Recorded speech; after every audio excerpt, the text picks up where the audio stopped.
ആകാശവാണി.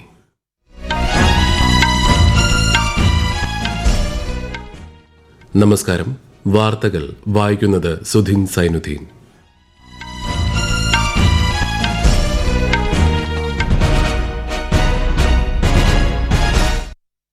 പ്രധാന വാർത്തകൾ. സർദാർ വല്ലഭായ് പട്ടേലിന്റെ 150ാം ജന്മവാർഷിക ദിനത്തിൽ ശ്രദ്ധാഞ്ജലി അർപ്പിച്ച് രാജ്യം. ന്യൂഡൽഹിയിലെ പട്ടേൽ പ്രതിമയിൽ പുഷ്പാർച്ചന നടത്തി രാഷ്ട്രപതി ദ്രൗപദി മുർമു. ഏകതാ ദിന ആഘോഷങ്ങൾക്ക് പ്രധാനമന്ത്രി നരേന്ദ്രമോദി ഗുജറാത്തിൽ നേതൃത്വം നൽകും. ഏകതാ ദിനത്തോടനുബന്ധിച്ച് കേരളത്തിലും വിപുലമായ പരിപാടികൾ. തിരുവനന്തപുരത്ത് ഏകതാ പദയാത്ര ഗവർണർ രാജേന്ദ്ര വിശ്വനാഥ് ആർലേക്കർ അല്പസമയത്തിനകം ഫ്ളാഗ് ഓഫ് ചെയ്യും. കൊച്ചിയിൽ കേന്ദ്ര സഹമന്ത്രി ജോർജ് കുര്യൻ പങ്കെടുക്കും. അന്താരാഷ്ട്ര ആര്യൻ ഉച്ചകോടിയെ പ്രധാനമന്ത്രി നരേന്ദ്രമോദി ഇന്ന് ന്യൂഡൽഹിയിൽ അഭിസംബോധന ചെയ്യും. ഇന്ത്യയുടെ 53ാമത് ചീഫ് ജസ്റ്റിസായി ജസ്റ്റിസ് സൂര്യകാന്ത് അടുത്ത മാസം 24-ന് ചുമതലയേൽക്കും. രാജ്യത്തെ എല്ലാ സ്കൂളുകളിലും 3ാം ക്ലാസ് മുതൽ നിർമ്മിത ബുദ്ധി അധിഷ്ഠിത പാഠ്യപദ്ധതി അവതരിപ്പിക്കുമെന്ന് കേന്ദ്ര സർക്കാർ. വനിതാ ഏകദിന ലോകകപ്പ് സെമിയിൽ ഓസ്ട്രേലിയയെ 5 വിക്കറ്റിന് തോൽപ്പിച്ച് ഇന്ത്യ ഫൈനലിൽ. വാർത്തകൾ വിശദമായി.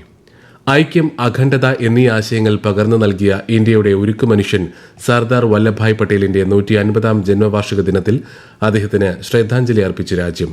ന്യൂഡൽഹിയിലെ പട്ടേൽ ചൌക്കിൽ സർദാർ വല്ലഭായ് പട്ടേലിന്റെ പ്രതിമയിൽ രാഷ്ട്രപതി ദ്രൗപദി മുർമു പുഷ്പാർച്ചന നടത്തി. കേന്ദ്ര ആഭ്യന്തരമന്ത്രി അമിത്ഷായും രാഷ്ട്രപതിക്കൊപ്പം ഉണ്ടായിരുന്നു. ഏകതാ ദിന ആഘോഷങ്ങൾക്ക് പ്രധാനമന്ത്രി നരേന്ദ്രമോദി നേതൃത്വം നൽകും. ഗുജറാത്തിലെ ഏകതാ പ്രതിമയിൽ പുഷ്പാർച്ചന നടത്തുന്ന പ്രധാനമന്ത്രി തുടർന്ന് നടക്കുന്ന പരേഡ് വീക്ഷിക്കും. വിശദാംശങ്ങളിലേക്ക്. ദേശീയ ഐക്യം, അഖണ്ഡത എന്നിവ പ്രോത്സാഹിപ്പിക്കുകയാണ് ഏകതാ ദിവസിലൂടെ ലക്ഷ്യമിടുന്നത്. ഏകഭാരതം ശ്രേഷ്ഠ ഭാരതം എന്ന ആശയത്തെ അടിസ്ഥാനമാക്കി ഇന്ന് നടക്കുന്ന ഏകതാ പരേഡിൽ BSF, CRPF, CISF, ITBP, SSB എന്നിവയിലെ അംഗങ്ങൾ അണിനിരക്കും. കേരളം ഉൾപ്പെടെ നിരവധി സംസ്ഥാനങ്ങളിൽ നിന്നുള്ള പോലീസ് സേനകളും NCC കേഡറ്റുകളും പരേഡിൽ പങ്കെടുക്കും. നാനാത്വത്തിൽ ഏകത്വം എന്ന ആശയത്തിൽ 10 സംസ്ഥാനങ്ങളിൽ നിന്നും കേന്ദ്രഭരണ പ്രദേശങ്ങളിൽ നിന്നുമുള്ള നിശ്ചല ദൃശ്യങ്ങൾ പരേഡിലുണ്ടാകും. രാഷ്ട്രീയ ഏകതാ ദിനത്തോടനുബന്ധിച്ച് രാജ്യത്തുടനീളം റൺ ഫോർ യൂണിറ്റിയും സംഘടിപ്പിക്കുന്നുണ്ട്. 2 ഘട്ടങ്ങളായാണ് രാജ്യത്തുടനീളം യൂണിറ്റി മാർച്ച് നടക്കുന്നത്. ആദ്യഘട്ടം ഇന്നു മുതൽ നവംബർ 25 വരെയും 2ാം ഘട്ടം നവംബർ 26 മുതൽ ഡിസംബർ 6 വരെയും നടക്കും. റൺ ഫോർ യൂണിറ്റിയിൽ പങ്കെടുക്കാൻ പ്രധാനമന്ത്രി നരേന്ദ്രമോദി ജനങ്ങളോട് ആഹ്വാനം ചെയ്തിട്ടുണ്ട്. News desk, Akashvani. ഏകതാ ദിനത്തോടനുബന്ധിച്ച് കേരളത്തിലും വിപുലമായ പരിപാടികൾ നടക്കും. തിരുവനന്തപുരത്ത് കവടിയാർ വിവേകാനന്ദ പ്രതിമയ്ക്ക് സമീപത്ത് നിന്ന് ആരംഭിക്കുന്ന പദയാത്ര ഗവർണർ രാജേന്ദ്ര വിശ്വനാഥ് ആർലേക്കർ അല്പസമയത്തിനകം ഫ്ളാഗ് ഓഫ് ചെയ്യും. കൊച്ചി വെളിയനാട് ചിന്മയ വിശ്വവിദ്യാപീഠത്തിൽ നടക്കുന്ന യൂണിറ്റി മാർച്ചിൽ കേന്ദ്ര സഹമന്ത്രി ജോർജ് കുര്യൻ പങ്കെടുക്കും. കേരള പോലീസ് സംസ്ഥാനത്തുടനീളം റൺ ഫോർ യൂണിറ്റി സംഘടിപ്പിക്കും. കേന്ദ്ര യുവജനകാര്യ കായിക മന്ത്രാലയത്തിന്റെ കീഴിലുള്ള മേര യുവഭാരതിന്റെ നേതൃത്വത്തിൽ സംസ്ഥാനത്തിന്റെ വിവിധ ഭാഗങ്ങളിൽ പദയാത്രകൾ നടക്കും. ന്യൂഡൽഹിയിൽ ഇന്ന് വൈകുന്നേരം നടക്കുന്ന അന്താരാഷ്ട്ര ആര്യൻ ഉച്ചകോടിയെ പ്രധാനമന്ത്രി നരേന്ദ്രമോദി അഭിസംബോധന ചെയ്യും. മഹർഷി ദയാനന്ദ സരസ്വതിയുടെ 200ാം ജന്മവാർഷികവും ആര്യ സമാജത്തിന്റെ 150ാം വാർഷികവും അനുസ്മരിക്കുന്ന ജ്ഞാനജ്യോതി ഉത്സവത്തിന്റെ ഭാഗമായാണ് പരിപാടി സംഘടിപ്പിക്കുന്നത്. ഇന്ത്യയിലും വിദേശത്തുമുള്ള ആര്യ സമാജങ്ങളിലെ പ്രതിനിധികൾ പങ്കെടുക്കും. ബീഹാറിൽ നിയമസഭാ തെരഞ്ഞെടുപ്പിനുള്ള പ്രചാരണം ശക്തമാക്കി മുന്നണികൾ. പ്രധാനമന്ത്രിയും മുതിർന്ന BJP നേതാവുമായ നരേന്ദ്രമോദി മുസാഫർപൂരിലും ഛപ്രയിലും നടന്ന തെരഞ്ഞെടുപ്പ് റാലികളിൽ പങ്കെടുത്തു. മുതിർന്ന കോൺഗ്രസ് നേതാവ് രാഹുൽ ഗാന്ധി ഷെയ്ഖ്പുരയിലും നൂസരായിലും പൊതുയോഗങ്ങളെ അഭിസംബോധന ചെയ്തു. അടുത്ത മാസം 6, 11 തീയതികളിലാണ് ബീഹാറിൽ വോട്ടെടുപ്പ്. വോട്ടെണ്ണൽ 14-ന് നടക്കും. ബീഹാർ നിയമസഭാ തെരഞ്ഞെടുപ്പിനുള്ള മുന്നൊരുക്കങ്ങൾ മുഖ്യ തെരഞ്ഞെടുപ്പ് കമ്മീഷണർ ഗ്യാനേഷ് കുമാർ വിലയിരുത്തി. തെരഞ്ഞെടുപ്പ് കമ്മീഷണർമാരായ സുഖ്ബീർ സിംഗ് സന്ധു, വിവേക് ജോഷി എന്നിവർ യോഗത്തിൽ പങ്കെടുത്തു.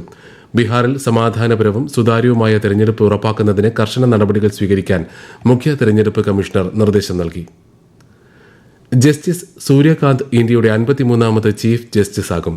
ചീഫ് ജസ്റ്റിസ് BR ഗവായിയുടെ സേവന കാലാവധി അടുത്ത മാസം 23-ന് അവസാനിക്കാനിരിക്കുന്ന സാഹചര്യത്തിലാണ് നിയമനം. ജസ്റ്റിസ് സൂര്യകാന്തിനെ കേന്ദ്ര നിയമ നീതിന്യായ മന്ത്രി അർജുൻ റാം മേഘ്വാൾ അഭിനന്ദിച്ചു. രാജ്യത്തുടനീളം വിവിധ റെയിൽവേ സ്റ്റേഷനുകളിലായി യാത്രക്കാർക്കുള്ള 76 കാത്തിരിപ്പ് കേന്ദ്രങ്ങൾ വികസിപ്പിക്കുന്നതിനുള്ള പദ്ധതിക്ക് കേന്ദ്ര റെയിൽവേ മന്ത്രി അശ്വിനി വൈഷ്ണവ് അംഗീകാരം നൽകി. ഡൽഹി റെയിൽവേ സ്റ്റേഷനിലെ കാത്തിരിപ്പ് കേന്ദ്രത്തിന്റെ വിജയത്തെ തുടർന്നാണ് ഈ തീരുമാനം.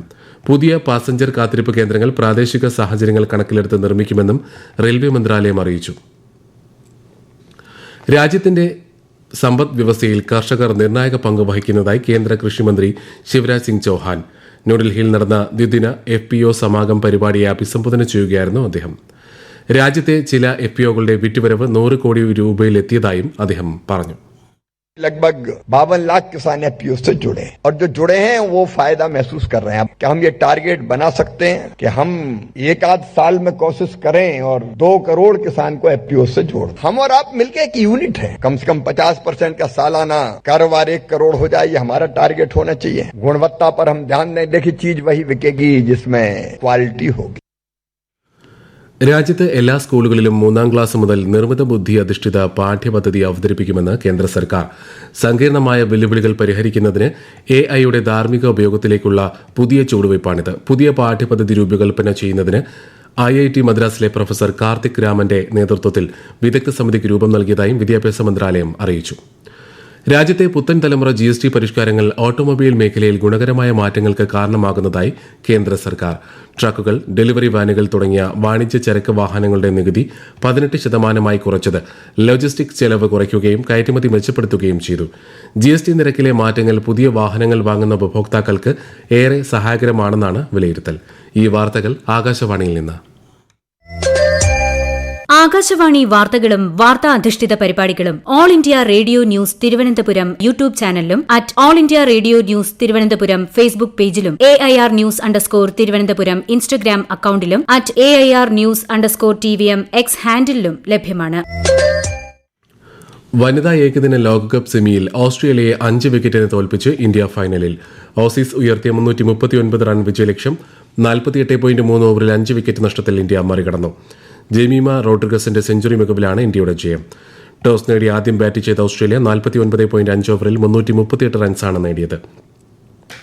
നവംബർ 2-ന് മുംബൈയിൽ നടക്കുന്ന ഫൈനലിൽ ദക്ഷിണാഫ്രിക്കയാണ് ഇന്ത്യയുടെ എതിരാളി. ഇന്ത്യ ഓസ്ട്രേലിയ T20 പരമ്പരയിലെ 2ാമത്തെ മത്സരം ഇന്ന് മെൽബണിൽ നടക്കും. ഇന്നത്തെ മത്സരത്തിൽ മലയാളി വിക്കറ്റ് കീപ്പർ സഞ്ജു സാംസൺ കളിക്കാനിറങ്ങും. പരമ്പരയിൽ ആകെ 5 മത്സരങ്ങളാണ് ഉള്ളത്. ജലവൈദ്യുത പദ്ധതികൾ ഉൾപ്പെടെയുള്ള സുസ്ഥിര ജലവിനിയോഗത്തിന് അഫ്ഗാനിസ്ഥാനെ പിന്തുണയ്ക്കാൻ തയ്യാറെന്ന് ഇന്ത്യ. സ്വന്തം പ്രദേശങ്ങളിൽ പരമാധികാരം വിനിയോഗിക്കാനുള്ള അഫ്ഗാനിസ്ഥാന്റെ അവകാശത്തിന് മേൽ പാകിസ്ഥാൻ കടന്നുകയറ്റം നടത്തുകയാണെന്ന് വിദേശകാര്യ മന്ത്രാലയ വക്താവ് രൺധീർ ജയ്സ്വാൾ പറഞ്ഞു. Pakistan is infuriated with Afghanistan exercising sovereignty over its own territories. Pakistan seems to think that it has the right to practice cross-border terrorism with impunity. Its neighbors find it unacceptable. India remains fully committed to the sovereignty, territorial integrity and independence of Afghanistan. രാജ്യരക്ഷാമന്ത്രി രാജ്നാഥ് സിംഗ് 2 ദിവസത്തെ സന്ദർശനത്തിനായി മലേഷ്യയിലെത്തി. സുബാങ് എയർബേസിൽ എത്തിയ ശ്രീ സിംഗിനെ മലേഷ്യയിലെ Indian high commissioner BN Reddy സ്വീകരിച്ചു. മലേഷ്യയുടെ അധ്യക്ഷതയിൽ ഇന്ന് നടക്കുന്ന ആസിയാൻ ഇന്ത്യ പ്രതിരോധ മന്ത്രിമാരുടെ അനൗപചാരിക യോഗത്തിന്റെ 2ാം പതിപ്പിനെ ശ്രീ രാജ്നാഥ് സിംഗ് അഭിസംബോധന ചെയ്യും. നാളെ നടക്കുന്ന ആസിയാൻ പ്രതിരോധ മന്ത്രിമാരുടെ സമ്മേളനത്തിലും കേന്ദ്രമന്ത്രി പങ്കെടുക്കും. UAE-യിലെ ഇന്ത്യൻ പൌരന്മാർക്ക് ഇലക്ട്രോണിക് ചിപ്പുകൾ ഘടിപ്പിച്ച പാസ്പോർട്ടുകൾ നൽകുന്ന നവീകരിച്ച പാസ്പോർട്ട് സംവിധാനം ആരംഭിച്ചതായി അബുദാബിയിലെ ഇന്ത്യൻ എംബസി. ഇതിൽ പാസ്പോർട്ട് ഉടമയുടെ ഡിജിറ്റൈസ് ചെയ്ത വിവരങ്ങൾ അടങ്ങിയ ചിപ്പ് ഘടിപ്പിച്ചിട്ടുണ്ടാകും. ഇമിഗ്രേഷൻ നടപടികൾ വേഗത്തിലും സുരക്ഷിതമായും പൂർത്തിയാക്കാൻ ഇത് സഹായിക്കുമെന്ന് എംബസി അറിയിച്ചു. തീവ്ര വോട്ടർ പട്ടിക പരിഷ്കരണത്തിന്റെ നടപടിക്രമങ്ങൾ കേരളത്തിൽ ആരംഭിച്ചു. രാജ്ഭവനിൽ ഗവർണർ രാജേന്ദ്ര വിശ്വനാഥ് ആർലേക്കർ ഉദ്ഘാടനം നിർവഹിച്ചു. മുഖ്യ തെരഞ്ഞെടുപ്പ് ഓഫീസർ രതൻ ഖേൽക്കറുടെ സാന്നിധ്യത്തിൽ ആദ്യ enumeration form booth level officer ഗവർണർക്ക് കൈമാറി. കേരളപ്പിറവി ദിനമായ നാളെ മലയാള ദിന ഭരണഭാഷാ വാരാചരണത്തിന്റെ സംസ്ഥാനതല ഉദ്ഘാടനം മുഖ്യമന്ത്രി പിണറായി വിജയൻ നിർവഹിക്കും. മന്ത്രി സജി ചെറിയാൻ ചടങ്ങിൽ അധ്യക്ഷനാകും. പ്രധാന വാർത്തകൾ വീണ്ടും. സർദാർ വല്ലഭായ് പട്ടേലിന്റെ 150ാം ജന്മവാർഷിക ദിനത്തിൽ ശ്രദ്ധാഞ്ജലി അർപ്പിച്ച് രാജ്യം. ന്യൂഡൽഹിയിലെ പട്ടേൽ പ്രതിമയിൽ പുഷ്പാർച്ചന നടത്തി രാഷ്ട്രപതി ദ്രൌപദി മുർമു. ഏകതാ ദിന ആഘോഷങ്ങൾക്ക് പ്രധാനമന്ത്രി നരേന്ദ്രമോദി ഗുജറാത്തിൽ നേതൃത്വം നൽകും. ഏകതാ ദിനത്തോടനുബന്ധിച്ച് കേരളത്തിലും വിപുലമായ പരിപാടികൾ. തിരുവനന്തപുരത്ത് ഏകതാ പദയാത്ര governor Rajendra Vishwanath Arlekar flag off ചെയ്തു. കൊച്ചിയിൽ കേന്ദ്ര സഹമന്ത്രി ജോർജ് കുര്യൻ പങ്കെടുക്കും. അന്താരാഷ്ട്ര ആര്യൻ ഉച്ചകോടിയെ പ്രധാനമന്ത്രി നരേന്ദ്രമോദി ഇന്ന് ന്യൂഡൽഹിയിൽ അഭിസംബോധന ചെയ്യും. ഇന്ത്യയുടെ 53ാമത് ചീഫ് ജസ്റ്റിസായി ജസ്റ്റിസ് സൂര്യകാന്ത് അടുത്ത മാസം 24-ന് ചുമതലയേൽക്കും. രാജ്യത്തെ എല്ലാ സ്കൂളുകളിലും 3ാം ക്ലാസ് മുതൽ നിർമ്മിത ബുദ്ധി അധിഷ്ഠിത പാഠ്യപദ്ധതി അവതരിപ്പിക്കുമെന്ന് കേന്ദ്ര സർക്കാർ. വനിതാ ഏകദിന ലോകകപ്പ് സെമിയിൽ ഓസ്ട്രേലിയയെ 5 വിക്കറ്റിന് തോൽപ്പിച്ച് ഇന്ത്യ ഫൈനലിൽ. വാർത്തകൾ കഴിഞ്ഞു. അടുത്ത വാർത്താ പ്രക്ഷേപണം ഉച്ചയ്ക്ക് 12:30.